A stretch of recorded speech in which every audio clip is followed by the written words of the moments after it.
ciudad de Valencia, nosotros presentamos hoy a un equipo de economistas, de ingenieros, de profesores universitarios, de profesores de instituto,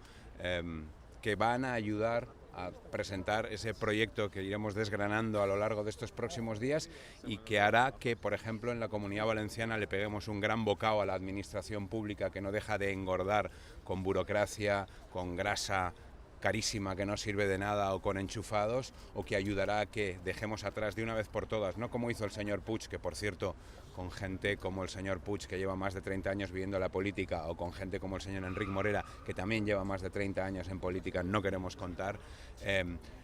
Repito, acabaremos, no como hizo el señor Puig, que lo prometió y no lo cumplió, con los barracones, con las vergonzosas listas de espera, o modernizaremos de una vez por todas la Comunidad Valenciana. Presentamos una lista, como vosotros veis, transparente, que no quiere vividores de la política, que no quiere independentistas, que quiere gente profesional que se acerca a la política.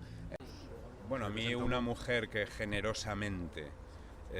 hace lo que hizo esa mujer de forma altruista me merece todos los respetos, y no estaré nunca en ese lado feminista sectarista que hace este tipo de acusaciones o que se dedica a señalar. Yo creo que el feminismo es mucho más amplio que eso, y tiene que ser abierto y nunca cerrado y sectario.